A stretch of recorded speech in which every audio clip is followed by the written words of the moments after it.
यहाँ पर वाणी आपको बताएगी गुरु और शिष्य का लक्षण। ठीक है, आप लोगों को गुरु शिष्य साधु संत महात्मा के लक्षण के बारे में बहुत सारे लोग अपने अपने समय अनेक ग्रंथों से बताते हैं, लेकिन यहाँ पर देखो सदगुरु कबीर साहब ने रामायणी नंबर 66 में बताया है, सोई हित बंधु मोहि भावे जात कुमारक मार्ग लावे। सच्चा गुरु और सच्चा शिष्य कैसा होता है ये जान लेना इसमें।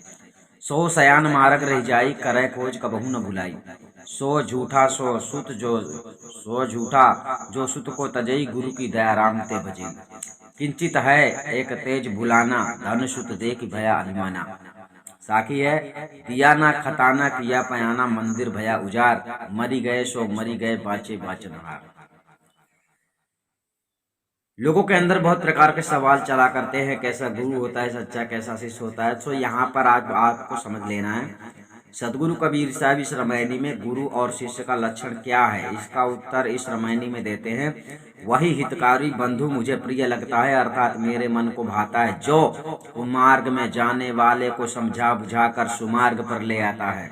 वही चतुर शिष्य है जो कल्याणकारी मार्ग में रह जाता है, अर्थात ज्ञान मार्ग का अधिकारी वही है जो कल्याण मार्ग की ओर जाता है। क्योंकि जो सत्य की खोज करता है वह कभी भूलता नहीं है। वह झूठा वंचक गुरु है जो शिष्य बनाकर उसे उस सदुपदेश द्वारा सत्य पथगामी नहीं बनाता है। क्योंकि सदगुरु की कृपा से ही शिष्य अज्ञानता से पृथक होकर ज्ञानी होकर उस सत्य पुरुष परमात्मा राम को भजता है।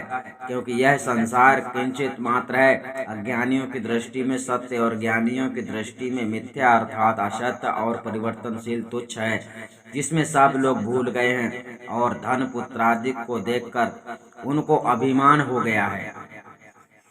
अभिमान भक्ति का विरोधी है और परमात्मा की भक्ति के बिना मुक्ति पाना असंभव है। जो असली हीरा को गवाकर और नकली हीरा खरीदता है उसे सब मूर्ख ही कहते हैं। वैसे ही जो नित्य परमात्मा सुख को त्याग कर अनित्य सांसारिक विषय सुख भोगने जाता है उसे भी ज्ञानी पुरुष मूर्ख ही कहते हैं। अतः सच्चे सतगुरु को खोजकर उनकी शरण में जाना चाहिए, उनसे ज्ञान प्राप्त कर अपनी आत्मा का कल्याण करना चाहिए और इस परिवर्तनशील असत्य जगत को देखकर भूलना नहीं चाहिए और धन पुत्र आदि का अभिमान नहीं करना चाहिए। जीवात्मा जब प्रयाण कर गया अर्थात जब शरीर से पृथक हो गया तब जीवन रूपी दीपक बुझ गया और शरीर रूपी मंदिर का उजाड़ हो गया। जो मर गए वे अज्ञानी जीव सदा के लिए मर ही गए और बचने वाले सद्गुरु के कृपा पात्र ज्ञानी बच गए अर्थात मुक्त हो गए। धन पुत्र आदि विषय का अभिमान करने वाले विषयासक्त अज्ञानी जीव धनादि पदार्थों के संग्रह में दिन रात व्यस्त रहते हैं, किंतु अपने कल्याणकारी मोक्ष के लिए परमात्मा के ज्ञान और भक्ति तथा धर्मादि कुछ भी नहीं करते। इतने में ही जरावस्था आ जाती है और पिंड प्राण का वियोग हो जाता है, अर्थात मन प्राणमयी सूक्ष्म शरीर के साथ जीवात्मा स्थूल शरीर में से निकल जाता है।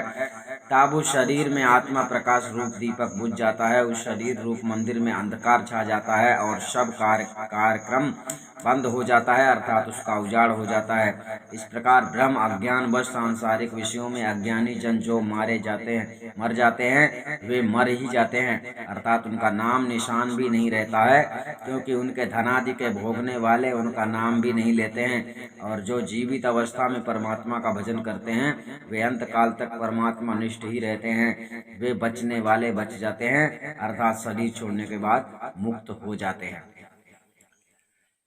सतनाम साहिब बंदी, यहाँ पर आपने समझा सच्चा गुरु वही होता है जो सत्य पथ पे भक्तों को लगाता है, सही शिक्षा देता है, आत्म कल्याण करने के लिए जीव जो है गुरु की शरण में जाता है। लेकिन आजकल क्या है, पाखंडी गुरु लोग ना तो जानते हैं ना समझते हैं कि आत्मज्ञान कराया जाता है। भेदी गुरु का काम है आत्मज्ञान कराना, सतमार्ग पे चलाना, जीवों को भक्ति में लगाना। अब भक्ति का रहस्य आप लोगों को मालूम नहीं है। कोई यंत्र दे देता है, कोई मंत्र दे देता है, कोई खपड़ी में ध्यान लगवाता है, कोई धुन सुनने को कहता है। इस प्रकार से ऐसे आपके कर्म नहीं सुधरते हैं, आत्मज्ञान नहीं होता है, इस प्रकार से आपको मोक्ष नहीं मिलता है। इसलिए मोक्ष के रास्ते को बढ़िया ठीक से समझ लेना है। सदगुरु कबीर साहब ने क्या बोला है, इसका पूरा जितना बीजक में ज्ञान आ रहा है वो सब कुछ आपको समझना है। सतनाम साहिब बंदी।